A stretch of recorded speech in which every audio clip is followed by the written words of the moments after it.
Bonjour, bienvenue sur le plateau de Business Industrie Dijon. J'ai le plaisir d'accueillir pendant ces 2 jours ici au Parc des Expositions de Dijon les acteurs de l'industrie en Bourgogne-Franche-Comté. Nous évoquons les grands enjeux liés à l'industrie sur notre territoire. J'allais le résumer en 3 mots qui traversent vraiment comme des fils rouges l'ensemble de nos échanges. Les questions d'industrialisation ou de réindustrialisation, les questions de décarbonation et puis les questions de numérique, de digital et d'intelligence artificielle. Focus dans la table ronde qui nous réunit ce matin sur la décarbonation. Donc on sera plutôt autour des enjeux environnementaux par rapport à l'industrie. Avec Rémi Proust, je vais commencer avec vous si vous le voulez bien, secrétaire général de la COP régionale à la préfecture de région, service de l'État donc. La COP, c'est la COP... c'est la COP, quoi, la conférence des parties, la grande conférence internationale pour l'environnement. L'État déploie une stratégie nationale et affiche une volonté forte de décarboner le pays. On parlera de l'industrie plus tard. C'est bien ça l'idée, le contexte dans lequel on se situe ce matin. Tout à fait, bonjour à tous. Merci pour cette invitation. Je suis ravi d'être avec vous. Effectivement, l'État déploie une stratégie globale qui s'appelle la planification écologique. Qui a un travail qui est mené depuis maintenant 2 ans au niveau national, qui a permis de modéliser l'effort qu'il nous reste à faire pour réussir nos objectifs des accords de Paris, c'est-à-dire réduire de moins 55% nos émissions de gaz à effet de serre par rapport à la référence qui est 1990.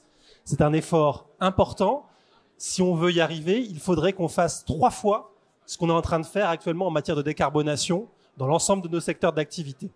Donc, il y a eu un travail de fond de modélisation de l'État qui montre effectivement que économiquement, secteur par secteur, on a des leviers de faisabilité pour accélérer sur ces enjeux de décarbonation.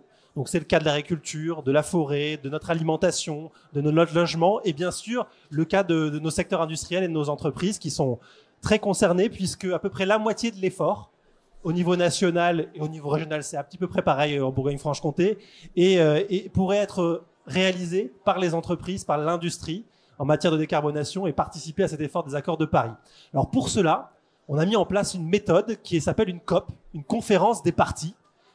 C'est un petit peu comme ce qui se passe au niveau international. Actuellement, il y a une actualité forte à Bakou au niveau international sur le sujet. Au niveau régional, on a créé ce tour de table entre nos élus, nos collectivités, l'État, les régions, nos industriels, nos entreprises, les associations, la société civile, tous les citoyens organisés et le monde de la formation et la recherche pour trouver des pistes très concrètes d'accélération à échéance dès demain, dès 2025, qu'on pourrait faire ensemble en regroupant nos moyens, nos plans d'action qui sont nombreux, qui sont divers et qui avancent à chacun à leur rythme, mais en regroupant nos moyens pour essayer effectivement d'aller un petit peu plus loin. Et c'est le cas sur la question effectivement de l'industrialisation, de la décarbonation de l'industrie. Pardon, simplement, Rémi, cette COP, elle dessine des pistes, elle fixe des objectifs, elle donne une méthode, et ensuite, c'est aux acteurs de faire. Alors, ce n'est pas une instance qui décide d'actions et qui affecte des budgets. C'est les acteurs qui décident évidemment dans cette COP de porter des actions ensemble. Nous, État, on met des moyens pour faciliter effectivement et accompagner ça. Ça peut être des moyens d'ingénierie, des moyens financiers quand on en a effectivement sur certains sujets, mais aussi des moyens juste d'intelligence collective, d'animation qui sont les nôtres, etc. pour faciliter ces actions-là. Mais c'est bien ça l'objectif. Des actions nouvelles ou massifiantes, c'est-à-dire des choses qui existent et qui fonctionnent dans quelques entreprises, dans quelques territoires d'industrie qu'on a repérés et qu'on voudrait développer à l'échelle régionale à plus grande échelle. Alors l'industrie, vous nous le disiez, elle tient une place importante dans cette stratégie de décarbonation, y compris dans notre région. Quel type d'action on peut imaginer? Quels sont les leviers pour décarboner l'industrie, aller plus vite dans la décarbonation de l'industrie? Ouais, vous l'avez noté, effectivement, on est une région effectivement importante sur le sujet, même s'il y a d'autres régions qui sont bien plus concernées que nous par l'effort industriel sur le gaz à effet de serre. Parmi les 50 sites les plus émetteurs, on en a 2 en région Bourgogne-Franche-Comté qui sont accompagnés nationalement avec un plan d'action ad hoc et des engagements contractuels. Et nous, au niveau régional, on a un accompagnement territorial qui est mis en place par l'État et la région au sein d'un réseau qui s'appelle le RT2E, qui vise effectivement à accompagner les industries, on va dire, plus diffuses, celles les plus petits émetteurs qui arrivent après. Donc on a du coup un engagement d'accompagnement d'une 15aine de sites qui sont émetteurs dans un second temps, qu'on accompagne effectivement contractuellement avec des outils. Alors les leviers qui sont avec nous. On travaille d'abord et surtout la question de la performance énergétique et donc de la sobriété. qui est extrêmement important pour nos entreprises, c'est leur compétitivité qui joue derrière, c'est l'économie des charges qui nous intéresse. En réduisant du coup ces consommations énergétiques, en permettant de performer les process, on gagne en compétitivité puisqu'on gagne effectivement en valeur ajoutée. Donc on travaille ce sujet-là sur les process, sur l'économie d'énergie, et donc ça passe par des sujets autour de la mutualisation, par exemple des réseaux de chaleur dans lesquels des zones d'activité économique sont inclus avec les collectivités, par exemple des échanges de matières entre des matières qui pourraient être pour certains des déchets et qui deviennent des ressources pour d'autres, sur des sujets un peu plus d'économie circulaire qui sont mis en place. Donc ça, c'est un premier levier important. Oui. Deuxième levier, c'est l'électrification des process. On a encore effectivement des process qui sont énergivores, sur des énergies fossiles, le fuel qu'il nous faut absolument bannir à terme. C'est un des gros objectifs de ces COP, de cette planification écologique. Le gaz, dans un second temps, effectivement, qui est aussi un enjeu effectivement en réduction, notamment le gaz fossile, bien entendu. Oui. Donc un enjeu d'électrification des process, et sur lequel, bien sûr, une entreprise comme le groupe EDF est très engagée à nos côtés. Oui, et Carmen nous confirmera, mais électrification parce que notre électricité est propre. Faut le dire. Et qu'elle progresse régulièrement. Ouais. En mois d'octobre, j'avais les statistiques hier. Du coup, on était à 96% de notre mix énergétique qui était propre. Donc nucléaire plus énergie renouvelable plus hydroélectricité. Donc c'est une performance importante. On en vend même à l'étranger aujourd'hui. Absolument. On est exportateur. Donc il faut le dire.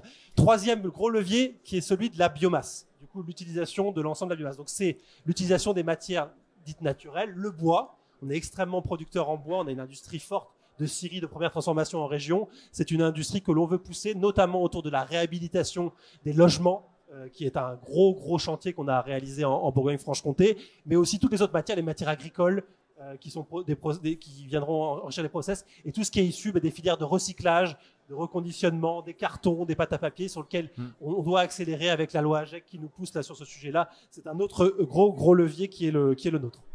Sur l'ensemble de ces sujets, j'allais dire, Carmen Munoz-Dormoy, vous avez des choses à nous dire. Parce que vous êtes directrice de l'action régionale d'EDF, donc en Bourgogne-Franche-Comté. Et quand on parle au nom d'EDF, on a plusieurs casquettes sur la tête. On a celle du producteur d'énergie, et qui est donc fournisseur également d'énergie, à travers Enedis par exemple. On a celle de l'industriel, parce que dans le groupe EDF, il y a un certain nombre d'industries, Framatome évidemment très présent en Bourgogne-Franche-Comté, notamment au Creusot et à Châlons. Arabelle Solutions également présent à Belfort. Et puis enfin, vous êtes un spécialiste des questions d'énergie. À ce titre, vous intervenez auprès des entreprises, notamment des entreprises industrielles, pour les accompagner dans leur décarbonation. J'ai bien résumé le spectre qui est le vôtre, Carmen. Comment est-ce que vous intervenez concrètement auprès des industriels, des entreprises, pour les aider à activer les différents leviers que vient d'évoquer Rémi ? Oui, merci beaucoup Patrice, et puis bonjour à tous. Et oui, effectivement, nous accompagnons les entreprises dans leur décarbonation. La première façon de le faire, Rémi l'a dit, c'est fournir une électricité décarbonée. Donc, nos deux piliers de production, c'est les énergies renouvelables et les nucléaires. Donc, dans les énergies renouvelables, on inclut l'hydroélectricité qui est très présente sur la région et qui est aussi une énergie renouvelable et décarbonée en plus et pilotable. Et puis, ensuite, on a nos services commerciaux et nos filiales des services énergétiques qui accompagnent les industriels dans la sortie des énergies fossiles. Donc, vous l'avez très bien dit, il faut se débarrasser du gaz et du fuel, donc pour électrifier les processus et aussi pour faire des économies d'énergie grâce à un bon pilotage, grâce à des efforts des sobriétés. Donc voilà, on accompagne les entreprises avec la production décarbonée et aussi avec des offres de fournitures et des services énergétiques qui leur permettent de faire évoluer leur mode de consommation. Les entreprises que vous rencontrez, Carmen, sont sensibles aujourd'hui à cette question-là. Alors c'est une question qu'on pose beaucoup sur le numérique et l'intelligence artificielle en se demandant si elles vont oser sauter le pas. La décarbonation, enfin les enjeux environnementaux, ça fait plus longtemps que ça qu'on en parle. Donc ça y est, est-ce que le pli est bien pris et que tout le monde aujourd'hui avance dans le même sens et est prêt à agir? Alors oui, on voit que les entreprises sont de plus en plus tirées par leurs parties prenantes. Ouais. Donc toutes les entreprises sont des clients. Parfois c'est du client final, parfois c'est des clients business intermédiaires. Et tout le monde cherche à limiter son impact en termes d'émissions. Et donc, les entreprises se disent, voilà, il faut que je fasse évoluer mes process parce que pour certains, en fait, ils voient que s'il y a des concurrents qui sont capables de se décarboner plus vite, ils risquent de perdre des marchés parce qu'on voit dans certains marchés une demande d'évaluation des impacts en termes des émissions des gaz à effet de serre. Donc, elles se disent, voilà, si on veut préparer notre avenir, il faut qu'on se décarbone. Je ne peux être que d'accord là-dessus. Et puis, il y a aussi un volet économique. C'est que on a vu notamment par rapport à la crise de l'énergie qu'on a vécue il y a 2-3 ans, en fait, on a la chance de disposer d'une électricité décarbonée et produite en France, abondante. Actuellement, pour vous donner une idée, cette année, en 2024, on va exporter à l'étranger 90 TWh d'électricité décarbonée. C'est 2 fois la consommation de la Belgique. Donc, c'est énorme. Donc, on a une électricité décarbonée et abondante produite en France sur laquelle on a une visibilité sur les longs termes par rapport à du gaz et du fioul qui est massivement importé et sur lesquels on a vu les sursauts qui peuvent se produire sur les marchés internationaux, notamment s'il y a un redémarrage des marchés asiatiques, il y aura des tensions sur les prix. Et puis, il y a aussi un autre volet, c'est que la décarbonation, c'est un enjeu mondial, qu'on le veuille ou pas. Voilà, on va devoir accélérer cette décarbonation pour des enjeux mondiaux. Et quelque part, à un moment, les prix du carbone devraient évoluer à la hausse. Donc ça pourrait aussi avoir un impact. Donc il y a les volets marché, attente des clients, attente des parties prenantes, mais il y a aussi les volets risques économiques sur les moyens termes qui conduit à se poser la question de faire évoluer la consommation et les process. Rémi évoquait tout à l'heure l'électrification importante, massive, vers laquelle on se dirige aujourd'hui. On a les moyens de répondre à la demande de demain, une fois qu'on aura équipé toutes les flottes de voitures et de poids lourds en électrique et que les entreprises auront basculé vers l'électricité pour une partie de leur process industriel. Alors, clairement, oui. Bien. Là, je vous Merci dis, de nous en rassurer. France, actuellement, 90 TWh exportés. Oui. On n'a pas mis Donc, on a la encore en marge. service Ouais. Flamanville 3, Ouais. qui va produire encore plus. Et puis, tous les ans, on rajoute entre 5 et 10 gigas de renouvelables en France. Donc, pour vous dire que j'entends parfois, en général, c'est les pétrogaziers qui les disent, attention, on n'aura peut-être pas assez d'électricité. On a largement de quoi électrifier massivement les processus en France avec une production décarbonée, souveraine, faite en France et qui mobilise des industriels français. Après, la question de la gestion des pics de consommation, ça c'est autre chose. Mais là aussi, vous êtes rassurante sur... Oui, sur- je sur le- suis, sur- je ouais. suis très rassurante sur la gestion des pics des consommations. Alors, moi-même, qui ai des véhicules électriques à la maison, en fait, la charge des véhicules électriques est très facile à piloter.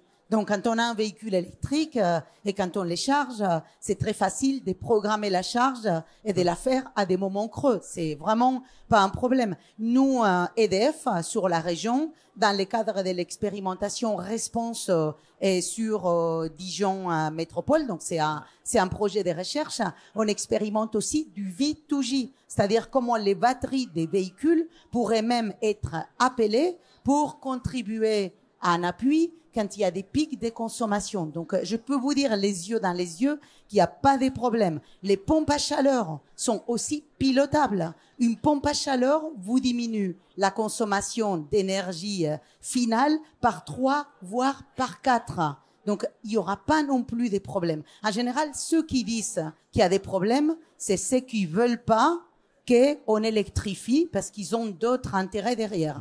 Mais il n'y aura pas de problème. Si vous en avez, vous viendrez nous voir, mais je pense que vous ne les ferez pas. On prend l'invitation. Carmen, question pour vous et puis pour Rémi dans la foulée. Vous évoquez à l'instant des solutions technologiques pour décarboner. Est-ce que on pourrait pas commencer, ou est-ce que finalement une des premières clés à activer, c'est pas plutôt la question des comportements?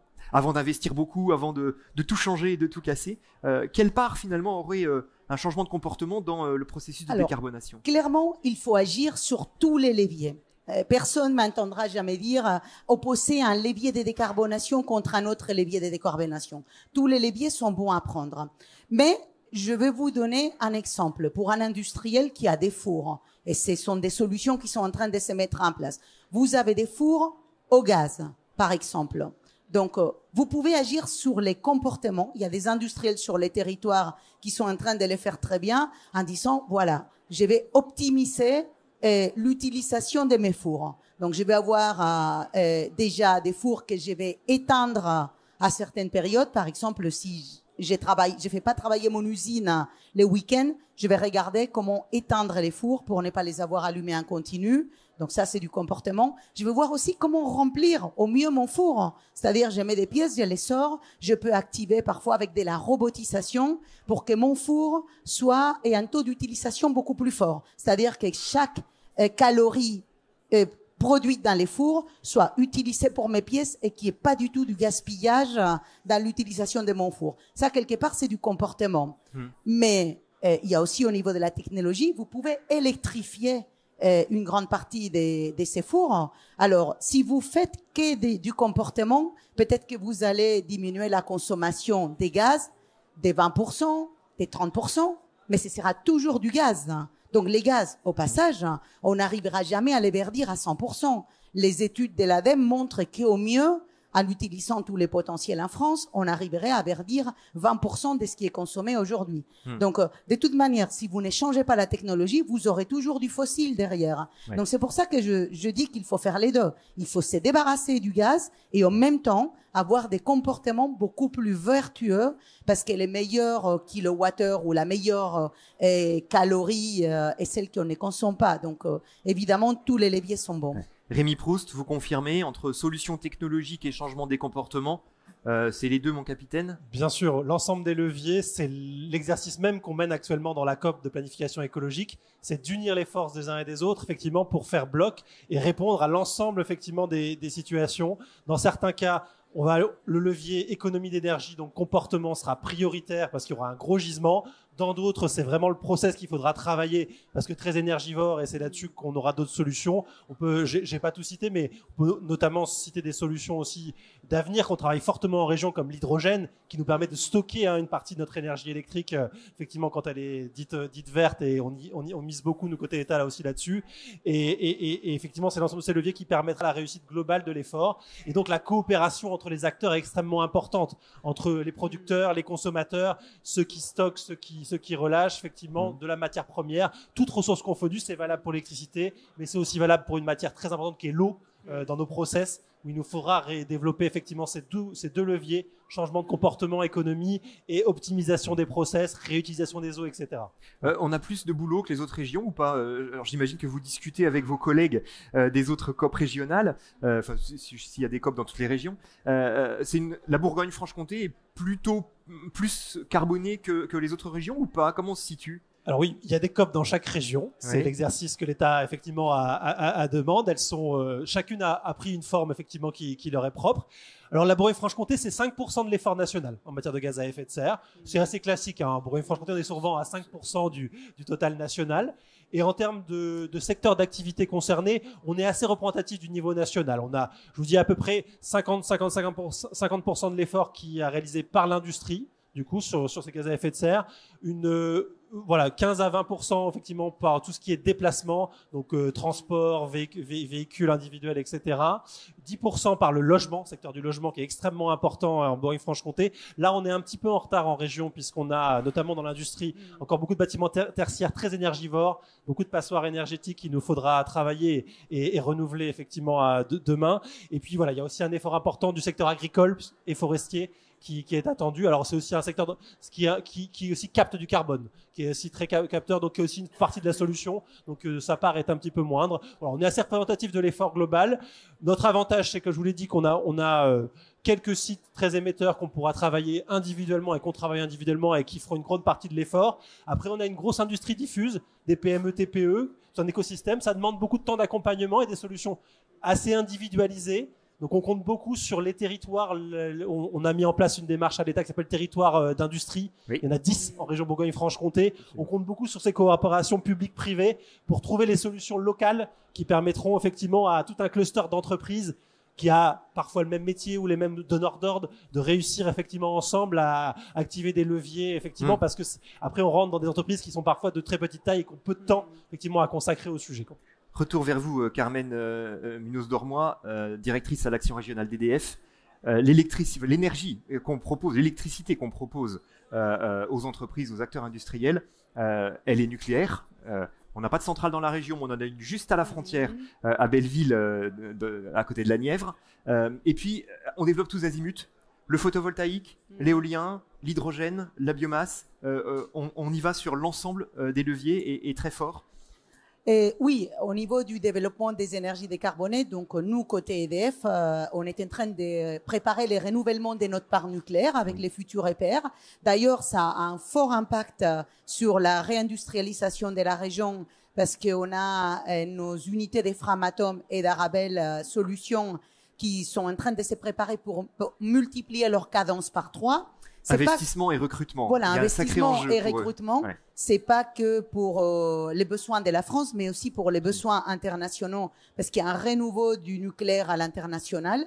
Et aujourd'hui, que ce soit Framatome ou Arabelle Solutions, font à peu près la moitié de leur chiffre d'affaires à l'export, en dehors de la France. Donc, c'est des grands exportateurs. Et donc, et en effet, que ce soit sur les renouvelables, l'hydro aussi. Donc, on a des investissements sur l'hydro en région Bourgogne-Franche-Comté. On peut faire plus. En hydro, on peut augmenter la capacité de production des barrages et leur capacité de stockage, et on peut améliorer leur service à la flexibilité du système, comme c'est le cas de l'excellent projet des Vouglans-Saumortier, donc dont les travaux démarrent cette année. Et donc tout ça, ça fait que globalement sur les 10 prochaines années, les groupes EDF va recruter sur la région entre 400 et 600 personnes par an à tous les niveaux de compétences, de l'exécution, donc du bac pro et jusqu'à l'ingénieur diplômé du supérieur, donc à peu près 30% diplômé du supérieur, 20% niveau exécution, et le reste est 50% technicien, technicienne. Donc un énorme enjeu de recrutement dans tous les métiers et dans tous les départements de la région. Donc voilà, oui. Donc vous envoyez vos CV à Carmen. Ah oui, donc on a un stand, donc il ne faut pas hésiter à venir et nous amener les CV. Et alors il y a les formations sur la région aussi. Et il faut savoir qu'il y a de la place dans les formations, à tout niveau des formations. Elles ne sont pas aujourd'hui remplies. Donc s'il y a des jeunes qui cherchent la formation, on peut leur proposer sur la région. Donc on a progressé en attractivité, mais il y a encore de la place. C'est important de le dire. Énormément. Voilà. Il y a beaucoup de places. Donc nucléaire, on l'a bien compris, c'est le regain du nucléaire avec ses conséquences sur l'industrie régionale. L'hydro, on peut faire un petit peu mieux et on va le faire. Et puis ce qu'on va appeler le renouvelable, c'est-à-dire éolien, photovoltaïque et biomasse, sur lesquels là aussi des investissements sont. On a vraiment une marge de progression sur cette production-là. On a une marge de progression, mais il ne faut pas oublier ce que j'avais dit tout à l'heure sur le fait qu'on exporte beaucoup d'électricité. C'est qu'aujourd'hui, on produit largement de quoi décarboner la France par l'électrification. Donc actuellement, je dirais, l'urgence, c'est pas de produire plus, on va continuer de produire plus, mais l'urgence, c'est de consommer plus décarboné, de consommer mieux. Donc actuellement, ce qui est très important, c'est de débarrasser des énergies fossiles. Sur la région Bourgogne-Franche-Comté, des chiffres de 2021 de l'Adréal, sur les 87 TWh de consommation d'énergie finale, seulement 23% c'était de l'électricité et 63% c'était du gaz et du fuel. Donc, si on commence par se débarrasser du gaz et du fuel pour utiliser l'électricité abondante et disponible, je dirais que c'est ça la priorité. Donc, il faut décarboner la mobilité et décarboner les usages. Une question pour vous, Carmen, et Rémi rebondira dessus. Je suis une entreprise industrielle, je vais investir, voilà, parce que vous m'y invitez, je vais investir dans un four qui va fonctionner à l'électricité plutôt qu'au gaz. Ça va représenter un gros investissement pour moi. Le retour sur investissement, je vais le calculer sur un certain nombre d'années. je vais agir pour la planète, c'est bien, éthiquement parlant, je suis fier de moi. Est-ce que je vais améliorer ma performance? Autrement dit, est-ce que décarboner pour une entreprise industrielle aujourd'hui, c'est aller vers plus de performance et de compétitivité? Est-ce que c'est aussi un levier? Clairement, oui. Alors, l'électricité est une énergie qui est plus noble et plus pilotable. Dans beaucoup des cas, en fait, l'effet de passer un four électrique, ça va vous donner beaucoup plus de finesse dans la gestion de la chaleur de votre four. Et c'est beaucoup plus facile à piloter. Évidemment, la décarbonation, l'électrification des processus des industriels, il faut les faire au cas par cas. En fonction des niveaux de température, par exemple, on va pouvoir utiliser des pompes à chaleur haute température. On les fait avec l'industrie papetière, avec une solution de pompes à chaleur transcritique que notre filiale d'Alkia propose aujourd'hui largement partout sur les territoires. Pour des niveaux très élevés de température, il y a des solutions très intéressantes comme celle que Framatome met en place chez nous dans nos propres forges. C'est de faire déjà tous les préchauffages grâce à l'électrification et de garder du fossile uniquement pour chauffer les derniers degrés à très haute température. Mais ça se regarde industriel par industriel. Et oui, de toute manière, les industriels, ils n'ont pas les choix. Oui. Quelque part, la décarbonation, il faut qu'à la fin, ça leur amène plus de performances. Donc, nous sommes là pour les aider à aller chercher cette performance, soit plus des clients qui sont prêts à payer pour cette décarbonation, soit des processus mieux pilotés et plus économes, des coûts plus faibles. Et puis, il faut savoir qu'au niveau régional, il y a aussi beaucoup d'aides pour les investissements. Parce que, globalement, la France souhaite se décarboner, les faire de façon souveraine. Et il y a beaucoup d'acteurs sur les territoires qui sont prêts à aider pour accompagner cette décarbonation. Notamment le réseau RT2E qui est un bon interlocuteur, vous l'évoquiez tout à l'heure, Rémi. Par exemple. Merci Carmen pour ces éléments d'information et on termine ensemble, Rémi.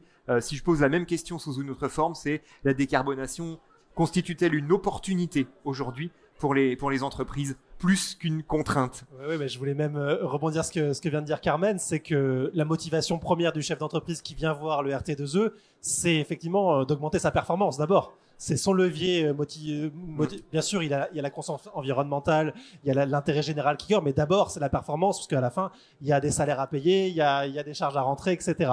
Donc, on rentre déjà dans cet aspect-là, dans l'accompagnement que l'État et les collectivités mettent en place par cet aspect motivation sur les charges.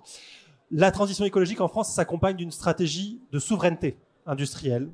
On pilote fortement cette question de la réimportation. Aujourd'hui, on importe de la pollution à travers le marché. On a beaucoup de produits qui sont extrêmement énergivores qu'on produit à l'étranger, chez des pays tiers.